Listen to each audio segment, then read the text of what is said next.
Hey, want to hear a joke? Who's got two thumbs and the latest Mortal Kombat 11 wave?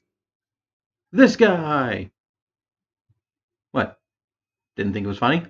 Didn't like the punchline? Well, maybe you'll like this more. MK11, the Joker. Or alternate reality, the joke. I thought this toy line was dead. After Carlos, aka Cabal, and Noob Cybot, Tobias Boone, I really thought we were done. It feels like it's been so long since those guys came out, but here I sit with 3 brand new molds. No, I did not pick up the alternate outfit for Liu Kang, but this guy, appealed to me for reasons. And I know he's supposed to be Mortal Kombat, but I feel like I'm wearing the wrong shirt. Hold up. And boom, I am the knight. I'm also wearing Batman socks. And it seems he escaped here easier than Arkham Asylum. But we'll take a look at the box. There's a nice picture of the Joker, MK11, Mortal Kombat 11. Another nice picture of the Joker, which is a pose he can technically pull off, but not be stable. And there's a nice touch if you look inside the box. It looks like probably his cell in Arkham, with all the ha-has. Hey, I'm gonna send him back there. But here is the Joker, as depicted in Mortal Kombat 11. And I quite like this figure. And it pretty much all comes down to that face sculpt. So much personality. Mostly creepy, because that's the Joker. But, when this guy got revealed, I wasn't the biggest fan of how he looked. I thought he looked like a bit too young. But the toy looks pretty good. Although, I don't get the gray skin as opposed to his blanched white. It's a choice. But overall, figure looks good. Definitely the Joker. The Joker. Not Kamen Rider Joker. Not Jokermon from Digimon. Not Joker from Persona or Smash if you never played those games. The Joker. The Clown Prince of Crime. The Jester of Genocide. The has way too many nicknames for me to name right now. DC's rip-off character, amongst other rip-off characters, the Joker. The Joker. Maybe we should get a red coat version, so we can ask Murray if he wants to see a magic trick. But, the sculpting on this guy is very nice. His shirt is very much defined. So are his striped pants.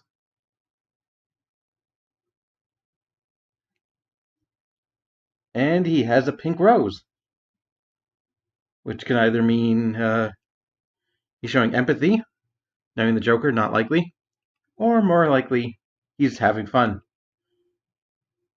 Fun about to kill you. If I got my florography right. Leave a like if you're fluent in florography.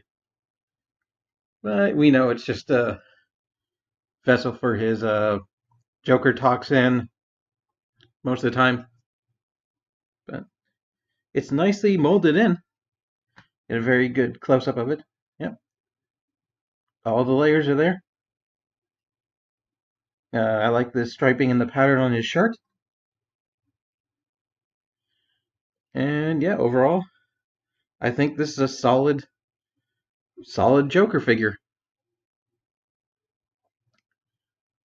And it gets even better when you talk about articulation, because the best thing this toy can do, that just adds so much, that little head tilt.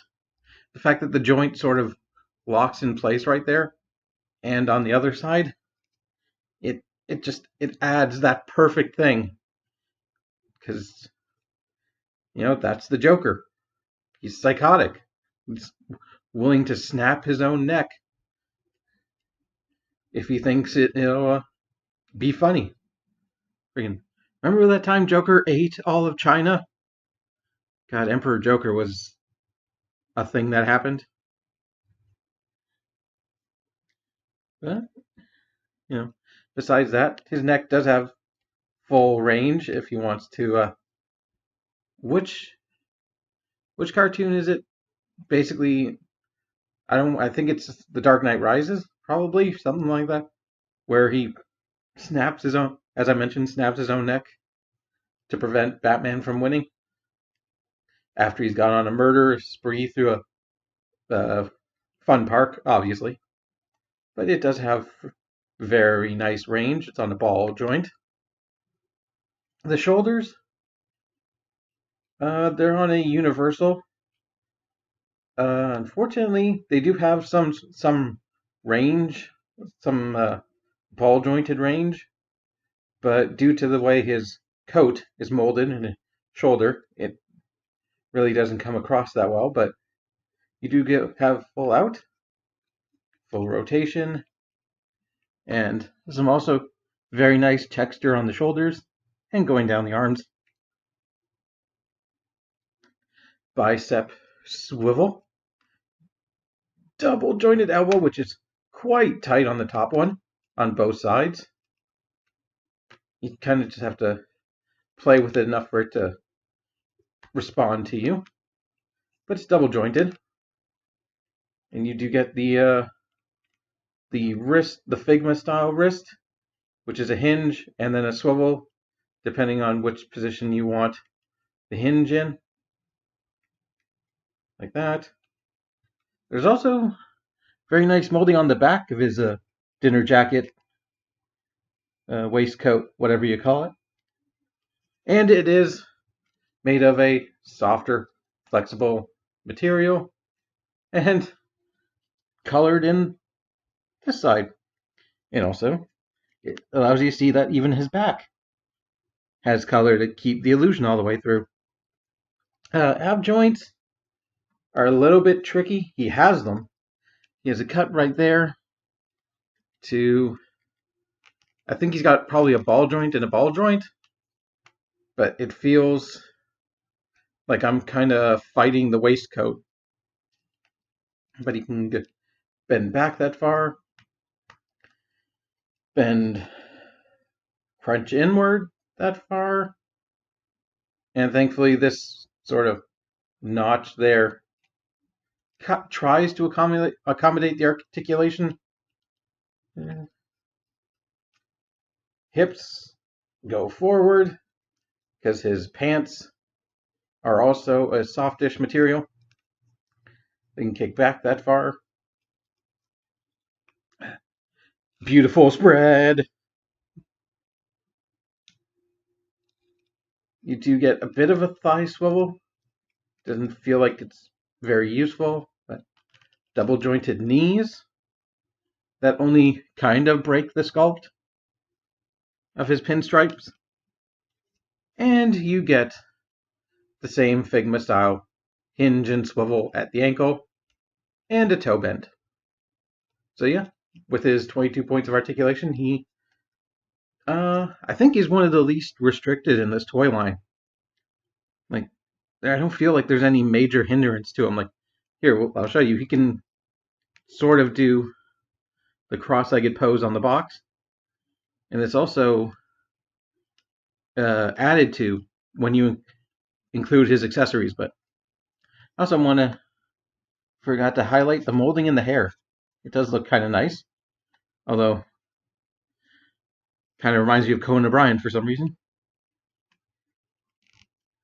But his accessories are probably the best things about him. First off, you get a knife, a signature knife. If he wants to tell you how he got these scars, I think they missed an opportunity to put a little bit of blood paint on the blade, because in one of Joker's openings he actually does cut his own finger open and do the smile himself. But he can hold the knife, and actually recreate the pose where he's opening or pretending to open scars on his face, because that's not creepy. And you can add the head tilt to make it even creepier. Like, I know Baraka has that effect part or that accessory where he's eating a brain, and but like, Baraka, this is how you do it. And his other accessory is one thing about the knife. It is unfortunately a bit wonky, so it wouldn't get past QC on Forged in Fire. I doubt it would be a cutter. But would be a really good impaler is this cane. Very nicely molded.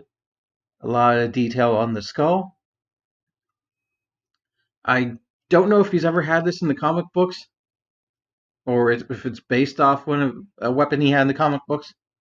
But there's also a nice little bit of molding right there to represent something. And nice curved silver down the pole. And unfortunately, he doesn't have a good way of, holding it.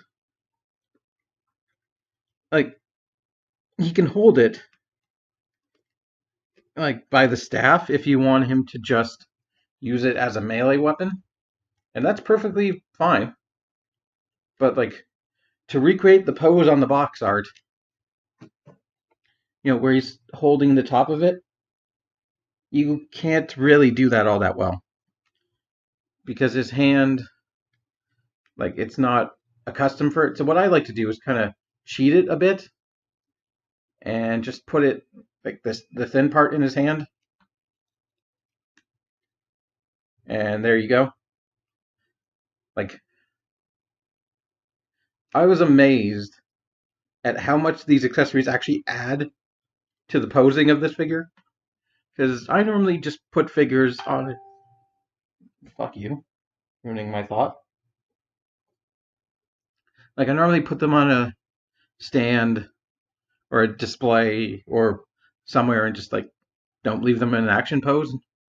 But this guy makes me actually actively want to see what kind of poses I can do. Because just this itself, like, is one of the best little poses I can think of. And, he can actually stand moderately well with his staff as a tripod. It's a shame he didn't come with a crowbar and, Jason Todd. But yeah, very nice accessories. I honestly think this guy's become my favorite in this line. And it's mostly because of how characterful this guy is. Because, like, if I compare him to whom I thought was my former favorite, Johnny Cage, there's so much more character in the Joker than there is in Johnny Cage or any of the other head sculpts in this toy line. So you can see there's a comparison. Let's go through them all. Carlos. Everywhere I go, there's a speedster. Don't worry, he'll be dead in a flash. Katana.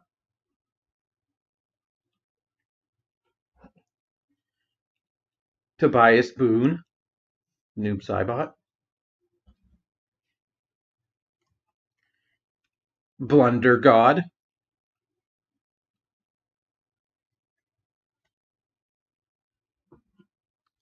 Spawn. Scorpion. I don't know where my Liu Kang is. He's in my pile of action figures, and I honestly don't feel like getting him out right now. But Blueberry Freeze. Or no, Grandmaster Blueberry Ice. There we go. So, I highly recommend this guy. Like, he is a very satisfying package, especially for this scale and this price point for a Joker, because there are many Jokers available on the market at this scale and price point. Like there's at least from the DC collectibles. Can't like it made me think of something. Why won't McFarlane make any gun accessories? I think that's the main reason why we haven't seen like the Terminator or RoboCop in this toy line yet, because their whole thing is guns. Like even the Joker with the ridiculously long barreled pistol. But I also think that's not the reason, because at the same price point and at the same scale, you have like the Joker from I think White Knight, him in the police outfit that's not a reference to Heath Ledger's movie, and a different classical Joker outfit, and they both have gun accessories. So it can't be that they're not willing to make gun accessories. Maybe McFarlane has an issue, I don't know. But I think this guy, if he could have been given a third accessory, give him his classic ridiculously long barreled pistol. And I want to see Terminator and RoboCop in this scale. That's it for this guy. Highly recommend him. I don't know if he's the best Joker on the market, but he is the one I have now, and he is quite awesome. But, I guess I have to leave you guys with a joke. All right. So a carrot, a turnip, and a rutabaga walk into a bar. The bartender, noticing them, hushes them to the around to the back to go to the stage, and then he says to the patrons, "Ladies and gentlemen, tonight's special guests, the Roots." All right, here is my card. If you ever want to put a smile on that face, and I guess I could also keep it up my sleeve. Until next time, let's just make sure the world doesn't set on fire. Or maybe we'll set it on fire ourselves. Bye bye.